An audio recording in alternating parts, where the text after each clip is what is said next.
I was told very explicitly, directly to my face, that our client is the IDF.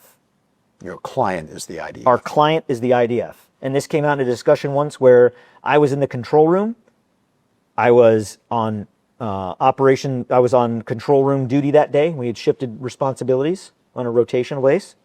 So I was in there that day with the radio observing site number 2 distribution. A Palestinian man had picked up some children to let them step on his shoulders to get onto a berm because they were being crushed in the crowd. Site 2 is very small, smallest of all 4 sites.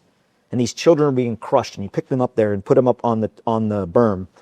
And the Israeli Defense Forces liaison officer in the main control center with us comes up to the screen that I'm watching, and he says, "Tell your men to get them down." I was like, "We got this under control." I was like, "I know they know what they're doing. No, they're children. Let's calm down. Mm-hmm. Get them down now, or I will." Well, there's no IDF on the site, so I didn't take it as much more than just being, bombastic and okay, hey, we got this. He leaves and goes to his desk in the operations center, and he gets on the radio and he speaks something on the radio. It was in Hebrew. I don't speak Hebrew. One of the contractors that was there was American that did speak Hebrew, and he notifies me. He said, "Hey, he just told the snipers at the IDF position, because the site number 2 is co-located with an Israeli base." Mm-hmm. He said, "He just told the snipers to take these kids out." I was like, "On the radio?" He's like, "Yeah." This lieutenant colonel then comes back up and he says, "Get them down." And I look at him and I say, "Did you just call on the radio and tell your men to shoot them?"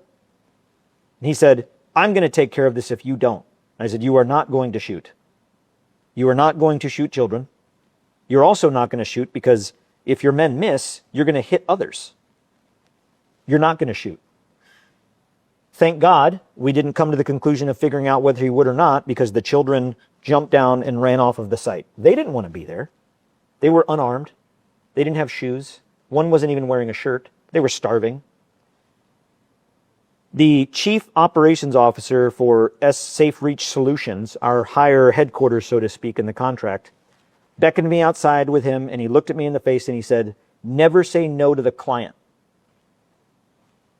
And I asked him, I was like, "I didn't know the client was in there. Who's here? Did Johnny Moore come to visit?"